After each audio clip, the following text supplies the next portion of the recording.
අයිබෝවන් සුබ දවසක් සියලුම ශ්‍රී ලාංකිකයන්ට. අපිට මේ මොහොතේ අපි හැමෝම ලොකු දුකකින් ලොකු කරදරයකින් ඉන්න කියන්නේ අපි හැමෝම දන්නවා. විශේෂයෙන්ම මැද පෙරදිග ජීවත් වෙන අය ලොකු කරදරයකින්.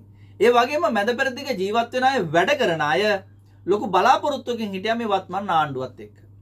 මේ වත්මන් ආණ්ඩුව ගේන්න විශේෂයෙන් විදේශගත ශ්‍රමිකයෝ විශාල පිරිසක් වැඩ කරා. විශාල පිරිසකගේ ආශිර්වාදය උඩ තමයි මේ ආණ්ඩුව ආවේ. ඒ ආණ්ඩුව ගැනලා අපි බලාපොරොත්තු වුණා අපිට ලැබෙන සහන මොනවද කියලා. බලාපොරොත්තු වුණානේ නේ. ඔයාලා අපි හැමෝම කොහොමද අපි ගයක් හදාගන්නේ, කොහොමද අපි බැංකු ණයක් ගන්නෙ, කොහොමද අපිට ලැබෙන සහන ආධාර මොනවද?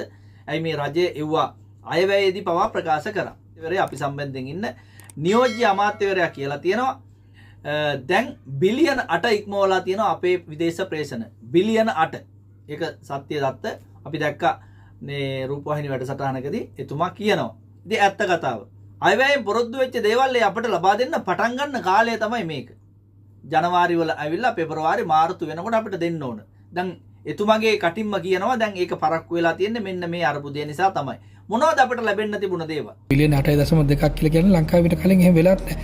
එතනත් අපි හිතනවා ඇත්තටම මේක මීට වඩා අඩුම තරමින් 120ක විතර වැඩිවීමක් වෙන්න ඕනේ. මේ අර්බුදයට ඒත් අපි කලබල නොවි අපි යම්කිසි ප්‍රවේශයක් කරන් තියෙනවා නම් ඒකට මූලික හේතුව අපි විදේශීගත වෙච්ච ශ්‍රමිකයෝ. ඒකට යාලා ඍජුවෙන්ම අපිට ඒවර ඩොලර්ස්. ඒ හරහා තමයි අපිට දැන් ලෝක වෙළඳපොළ තෙල් අර්බුදයක් වුණත් අපිට යම්කිසි ආකාරයෙන් කේවල් කරලා හරි මොකක් හරි ආකාරයෙන් අංශු කැඳවීමද නැත්නම් ක්ෂණික මිලදී ගැනීමද මොකක් කරනමක් අපි කියමුකෝ.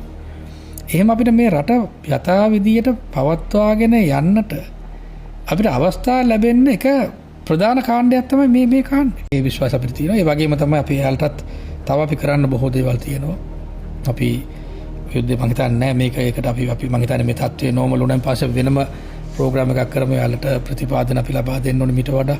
ඒ සම්බන්ධව යම් නීති රීති ප්‍රශ්න ගැටලු ටිකක් තියෙනවා. එතකොට ප්‍රේෂණයට සරිලන මොකක් හරි එලවන්ස් එකක් ඩියුටි ෆ්‍රී එලවන්ස් එකක් ඇතුළේ බොහෝ දේවල් අපි සාකච්ඡා කරගෙන ඉඳි තමයි මේ ප්‍රශ්න ආවේ.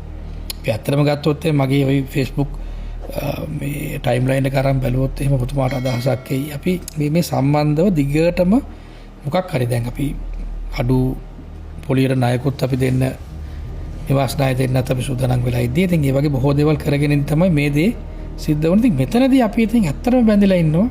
රහිත ණය යෝජනා ක්‍රමයක් තිබුණා. ඒ ක්‍රම හැම දෙයක්ම පාර්ලිමේන්තුවේ එකින් එක ඒවා විවාද කරලා ඒවා සම්මත වෙච්ච දේවල්. ඒවා දෙන්න තමයි තිබුණේ. එතකොට ඒකට මේ ලෝක අර්බුදයේ එහෙමම පිටින් බලපාලා තියෙනවා කියන එක තමයි මෙතුමගේ කතාවෙන් අපිට පැහැදිලිව සිද්ධ වෙන්නේ.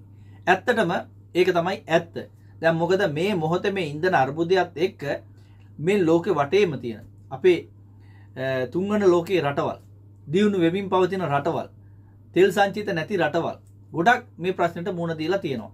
ඕස්ට්‍රේලියාව, නවසීලන්තේ පවා මුහුණ දීලා තියෙනවා. දියුණු රටවල්නේ. ඒ කට්ටිය පවා මේ මොහොතේ ඊටාම අපේ රටවල් වලටත් වඩා තෙල් මිල ඉහළ ගිහිල්ලා තියෙනවා. එතකොට ඒක වක්‍රාකාරයෙන් හැම අංශයකටම බලපානවා. ප්‍රවාහන අංශයටද, විදුලියටද හැම දෙයකටම බලපානවා. එතකොට ඉතින් ඒකේ ඉඳන් එතකොට හැම දෙයකම බඩු මිල ඉහළ යනවා. ඕක තමයි ඇත්ත తත්වය. දැන් මේ తත්වයත් එක්ක අපිට ඒ නොලබුණ දේවල් ඇත්තටම ගොඩක් තියෙනවා. විදේශගත ශ්‍රමිකයාට ඒ බලාපොරොත්තු වන දේවල් මේ රජයට ඇත්තටම වුණාවක් තියෙනවා විදේශගත ශ්‍රමිකයාට සලකන්න. මොකද කිසිම රජයක් නොකරපු ඒ සහන සලසන්න මේ රජයට උවමනාව තිබුණා. ඒ නිසා තමයි ගෙනාවේ ණය යෝජනා ක්‍රම ගෙනාවා, නිවාස යෝජනා ක්‍රම ගෙනාවා, විශ්‍රාම වැටුප ගෙනාවා. ඒක සංශෝධනය සහිතව ගේන්න කියලාත් කිව්වා. ඉතින් මේ හැම දෙයක්ම කරගෙන යන්න මේ මොහොතේ බලපෑම් එල්ල වෙලා තියෙනවා මේ නිසා. ඒක පැහැදිලිවම කියලා තියෙනවා. ඉතින් ඒ නිසා අපි බලාගෙන ඉමු. අපි සැලෙන්න වැටෙන්න හොඳ නැහැ. විශේෂයෙන්ම විදේශගත ශ්‍රමිකයා වශයෙන් දැන් මේකෙන් ප්‍රයෝජන ගන්න ඔය විපත්ති නායක ඇතුළු විපක්ෂ නායකලා ජනතාව විසින් අර ගහලා පන්නපු ඒ පරණ පොහොට්ටු ආණ්ඩුව ඇතුළු කට්ටිය මේකේ දේශපාලන වාසි ගන්න බලාගෙන ඉන්නවා. ඒවට රැවටෙන්නත් එපා. මොකද හොඳාකාරවම දන්නවා මේ රජය මේ මොහොතේ යන ගමන අපි හැමෝම දන්නවා මොන විදිහටද යන්නේ කියලා. ඔයාලටත් මොලයක් තියෙනවනේ. ඔයාලා හොඳට හිතන්න මේ මොහොතේ උදා වෙලා තියෙන්නේ ආණ්ඩුවේ ප්‍රශ්නයක්ද ලෝකේ මේ යුද්ධය නිසා ඇතිවෙච්ච ප්‍රශ්නයක්ද කියලා ඔයා හොඳට කල්පනා කරලා බලන්න. ඒ නිසා මේ යුද්ධය කොයි මොහොතේද අවසාන වෙන්නේ අපට ඒ ලබා ගන්න තියෙන ඒ සහන විශේෂයෙන් විදේශගත ශ්‍රමිකයාට ඒ අවශ්‍ය සහන ටික ලබා දෙන්න මේ රජය උනන්දු වෙනා වගේම ලබා ගන්නත් අපි කටයුතු කරන්න ඕන. ඒ සම්බන්ධයෙන් අපි පෙනී සිටින්න ඕන. ඒ සම්බන්ධයෙන් අපි හඬ නගන්න ඕන. ඒ නිසා අපිත් එක්ක නිරන්තරයෙන් එකතු වෙන්න කියන එක විදේශගත ශ්‍රමිකයාට අපි නිතර කියන්නේ අන්න ඒ නිසා. ඉතින් නිවාස ණය නිවාස යෝජනා ක්‍රමයක්. නිවාසක් හැදුවොත් ඒක පහසු ගෙවීමේ ක්‍රමයට ලබා ගන්න. ඉස්සර ඔය නිවාස යෝජනා කොහොමද හැදුවේ? දැන් ඉස්සර ඔය රාජපක්ෂල හැදුවේ එයාලා රජයේ සල්ලි වලින් නිවාස හදනවා, එයාලගේ හිතවතුන්ට බෙදලා දෙනවා. ඒකනේ එයාලා කරේ.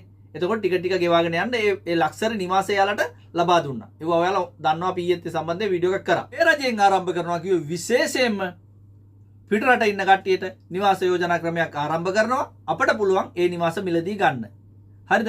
එව්ව ඇවිල්ලා ඊටමත් පහසු ගෙවීමේ ක්‍රම වලට අපිට හදලා දෙනවා කියලා කියන පොරොන්දුව අයවැයේදීම අපිට පෙන්නලා දුන්නා. ඒ අඩු පොලියට ණය ක්‍රමයක්. ඒවා යෝජනා ගෙනාවා. ඉතින් ඒව අපි ලබා ගන්න කටයුතු කරන්න ඕන. අපේ ඇමතුමා දැන් මේ කියන ආකාරයට ඒවා එයාලා පරක්කු වෙලා තියෙන්නේ. මේ මොහොතේ දෙන්න තමයි ඉඳලා තියෙන්නේ. ඒ දේවල් පරක්කු වෙලා තියෙන්නේ මේ යුද්ධයත් මේ ආර්ථික අර්බුදයත් එක්කම. ඇත්තටම නොසිතූ විදිහට දීත්වා නිසා අපිට ආර්ථික ප්‍රශ්නයක් ආවා.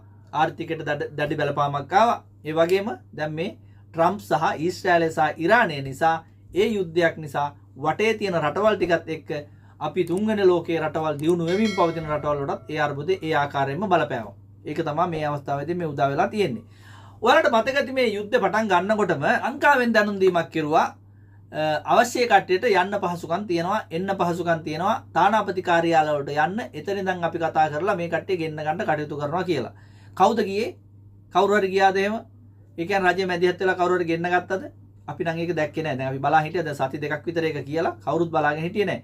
අපි නිරන්තරයෙන් කියන්නේ දැන් එහෙම තානාපති කාර්යාල වලට යන්න තරම් ගිහිල්ලා එන්න තරම් කිසි කෙනෙකුට අවශ්‍යතාවයක් නැහැ. එහෙම අවශ්‍යතාවයක් උනේත් නැහැ. ඒ වගේ දෙයක් වුණොත් එහෙම තානාපති කාර්යාලයක ගිහිල්ලා 100කට 200කට වඩා ඉන්නත් පහසුකම් නැහැ. ඒක තමයි ඇත්ත කතාව. එතකොට ඒවා දන්නේ නැතුව මේ වගේ ප්‍රකාශ කරනවා රජයේ නිලධාරීන්. ගොඩක් දුරට මේ ප්‍රකාශය කරලා තියෙන්නේ මං හිතන්නේ ඊශ්‍රායල් වලට දැඩි බලපාවක් තියෙන නිසා. ඊශ්‍රායලයේ 30000ක් විතර ශ්‍රී ලාංකිකයෝ ඉන්නවා. නමුත් ওই 30000න් අපි හිතන්නේ නැහැ 1000ක්වත් යන්න සූදානමින් ඉන්නවා කියලා.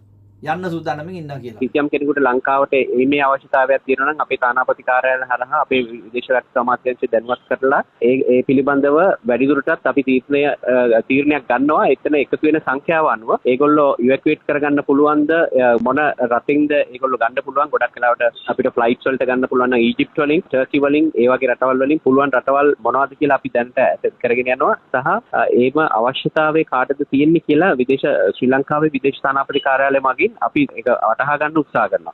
එම අපේ කන්ටින්ජන්සි ප්ලෑන් එක හැටියට අපි තියෙන්නේ එහෙම කිසියම් කෙනෙක් ඉන්නවා නම් එම පිරිස අපි සුදුසු ආකාරයෙන් දැනට ෆ්ලයි කරන්න පුළුවන් එයාපෝට් මගින් ලංකාවට ගෙන්න ගන්න ඒ අවශ්‍ය කටයුතු සලස්වනවා. ඔය වගේ දේවල් කියනකොට රටක් ඉලක්ක කරලා කතා කරන්න.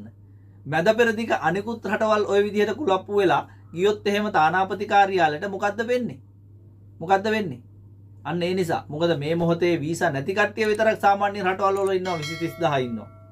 ඒ නිසා දැන් මැද පෙරදිග රට ගත්තාම කුවේට් වල 175000ක් විතර සේවය කරනවා. 3 ලක්ෂයකට එහා සේවය කරනවා ඩුබායි වල. 3 ලක්ෂයක් විතර කටාර් සෞදි වල. ඔය රටවල ගොඩක් අය ඉන්නවා. එහෙම වුණාම කොච්චර ප්‍රශ්නයක් වෙනවද? මේ මොහොතේ ලංකාවට කවදාකවත් ඔය කරන ප්‍රකාශ කරලා කට්ටිය ගෙන්න ගන්න බෑ. පුළුවන් නම් ගුවන් පහසුකම් ඇති කරන්න. ගුවන් ගමන් වාර වැඩි කරලා සෞදියේ ඉඳන් හරි මේ රටවල් එක්ක සාකච්ඡා කරලා හරි ලංකාවෙන් ඇවිල්ලා ගෙනියන්න පුළුවන් විදිහට අන්න එහෙම ක්‍රමවේදයක් හදන්න අත්‍යවශ්‍ය කට්ටියට යන්න. මේ මොහොතේ අත්‍යවශ්‍ය කියලා කට්ටියක් ඉන්නවා. ලෙඩ වෙච්ච කට්ටිය ඉන්නවා. සේවා කාලය අවසන් කරපු කට්ටිය ඉන්නවා. අන්න ඒ කට්ටියට ක්‍රමවේදයක් හදන්න කියන ඉල්ලීම තමයි අපි කරන්නේ. කියපු ආකාරයට කවදාවත් සිද්ධ වෙන්නේ නැහැ. ඒක සිද්ධ කරන්නත් බෑ. ඒ වගේම අනිකුත් රටවල් තියෙනවනේ දැන් ලාංකිකයෝ හැර ඉන්දියාව, පිලිපීනය, බංග්ලාදේශය, නේපාලය වැනි රටවල් වල ඉන්න ශ්‍රමිකයොත් මේ රටවල් වල වැඩ කරනවානේ. ඒ රටකින්වත් ඔය වගේ ක්‍රමවේදයක් හදලත් නැහැ, සකස් කරලත් නැහැ. විදේශගත ශ්‍රමිකයන්ට විශේෂයෙන්ම අපිට කියන්න තියෙන්නේ ඔයාලගේ ආරක්ෂාව ඔයාලා ඉන්න තැන්වලම සපය ගන්න. ඔයාලගේ ආරක්ෂාව අනිවාර්යයෙන්ම ඉන්න තැන්වල තියෙනවා. ඒ නිසා විශේෂයෙන්ම මේ යුද්ධ කොයි මොහොතේ අවසන් වන තුරු, අවසන් වෙලත් මාසයක් විතර යන තුරු අපිට ඒ ලංකාවට යන්න එන්න ඒ පහසුකම සලස ගන්න අඩු මුදලට හරි අමාරුයි. හරි මේ මොහොතේ ඊටාම දරාගත නොහැකි මිලක් තමයි තියෙන්නේ. නමුත් යන්න ඕන අය මේ මිලක් දරාගෙන යනවා. අපිට නිතර කතා කරනවා කොහොමද ටිකට් ගන්න කියලා. සෞදියට ගිහින් යන ක්‍රමවේදය විතරයි තවම තියෙන්නේ. ඒ නිසා ඒකට කාට හරි අවශ්‍යතාවයක් තියෙනවා නම් ওই තියෙන නම්බර වලට කතා කරලා ඔයාලට පුළුවන් ඒක ගුවන් ටිකට්පත් වෙන් කරගන්න. බොහොම ස්තුතියි එහෙනම් රැඳී සිටියට. හැමෝටම බලන්න මේ වීඩියෝ ෂෙයා කරන්න. වගේම මේ අලුත් channel එකත් අපේ පරණ channel එක නෑ. ඔයාලා හැමෝම දන්නවා මේ channel එකත් හැමෝටම යවලා subscribe කරන්න කියන ඉල්ලීම ඉතාමත්ම ආදරයෙන් කරනවා. බොහොම ස්තුතියි.